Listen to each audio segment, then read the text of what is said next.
Hello, scholars. This is Mr. Tamez from Northern Oaks Athenaeum. Now, before we get to the next Athenaeum activity, I wanted to give you a chance to take a break from the work you've been working on so hard and any other things you've been doing, and have a chance to learn one of my favorite folk songs called The Fox. So I'm going to sing it for you, and you can always go back to the beginning of the video to learn the words and to sing along.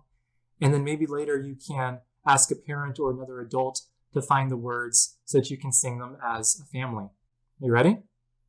Here we go. The fox went out on a chilly night. He prayed for the moon to give him light, for he'd many a mile to go that night before he reached the town. Oh, town, oh, town, oh, he'd many a mile to go that night before he reached the town. Oh. He ran till he came to a great big pen, where the ducks and the geese were put therein. A couple of you geese will grease my chin before I leave this town. Oh, town, oh, town, oh. A couple of you geese will grease my chin before I leave this town. Oh. He grabbed the gray goose by the neck. He threw a duck across his back. He didn't mind their quack, quack, quack, and their legs a-dangling down, oh, down, oh, down, oh. He didn't mind their quack, quack, quack, and their legs a-dangling down, oh. Then old Mother Flipper Flopper jumped out of bed. Out of the window she cocked her head, crying, John, John, the gray goose is gone, and the fox is on the town, oh, town, oh, town, oh. Crying, John, John, the gray goose is gone, the fox is on the town, oh. He ran till he came to his cozy den. There were the little ones, 8, 9, 10. They said, Daddy, better go back again, 'cause it must be a mighty fine town, oh, town, oh, town, oh. They said, Daddy, better go back again, 'cause it must be a mighty fine town, oh. And the fox and his wife, without any strife, cut up the goose with a fork and knife. They never had such a supper in their life, and the little ones chewed on the bones, oh, bones, oh, bones, oh. They never had such a supper in their life, and the little ones chewed on the bones, oh. So, hope you have a chance to take some time for some leisure, right, and some singing. Maybe you can sing with your family. And with that, you can get back into your schoolwork or another activity. And I hope you enjoy the next activity that we have for you. Now, when you think about the ancient Romans, what comes to mind? What do you know about the ancient Romans? How did they live their lives? What might they have done for fun? How did they bring beauty into their lives? The ancient Romans borrowed many of their artistic techniques and styles from the Greek and Etruscan cultures that preceded them. They are probably best known for one particular art form. Do you know what that one art form is that they're best known for? Well, if you said architecture, you're right. Roman architecture has always been considered some of the finest in the world's history. But they also practiced other forms of art and design. The first kind that we're going to talk about is glassware. Now, early Roman glassware was thick and clunky because the Romans were still figuring out how to produce vessels made from glass. Now, as you can see, glassware was mostly useful to the Romans. They made it because it did useful things for them. But as they learned the technique of glass blowing, their products became more beautiful as well as useful. Now, another kind of Roman artwork that we're going to talk about is gem work. Now, jewels are always a beautiful piece of art. The ancient Romans would carve semi-precious gems like amethysts into jewelry and other ornaments. You can see all of the different kinds of carvings that they made. Now, this beautiful gem work was not accessible for everyone. Who do you suppose could afford to enjoy this unique art form in ancient Rome. Of course, this art was for the wealthy, but what do you think of it? Which one is your favorite?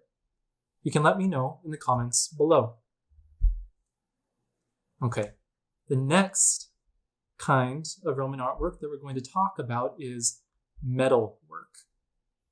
The Romans were able to produce iron ore from their own mines, which were worked by their slaves in the very worst of conditions. But once they retrieved it, they discovered they could reheat it to produce some strong metal sheets. Together with the gold, silver, copper, and tin that they imported from other nearby countries, they were able to produce many fine creations using clay molds they had developed.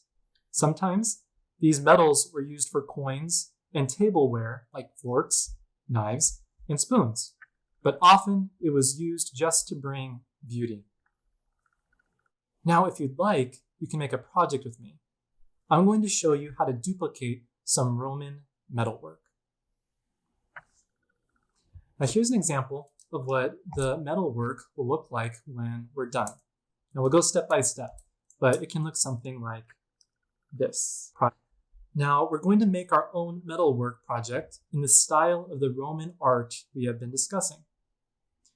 You will need some thick paper. This could be cardstock or construction paper, or even an old cereal box or cracker box. You will also need some cardboard, some tin foil, some scissors, and some tape. You can pause the video to get those supplies now, or just watch me do it and come back to watch again later to do it with me.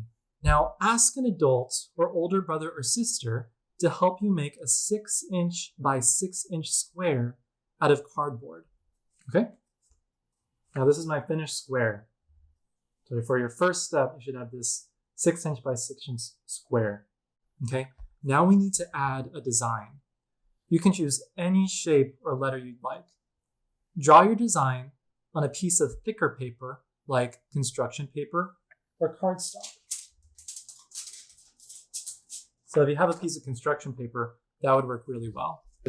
You'll see in a moment why it's important that your design is on a thick piece of paper.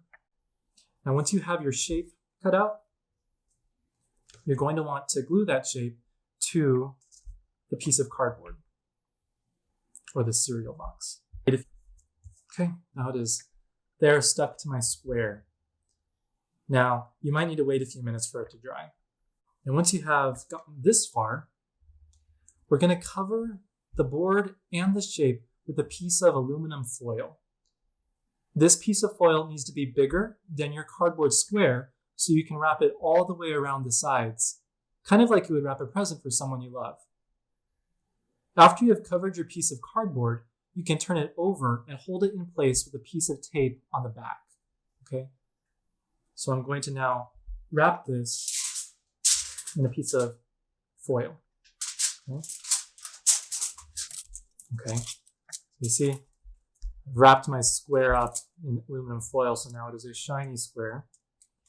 And in the back, where the flaps are still loose, I'm going to take a piece of tape and just tape down those flaps. Just like that.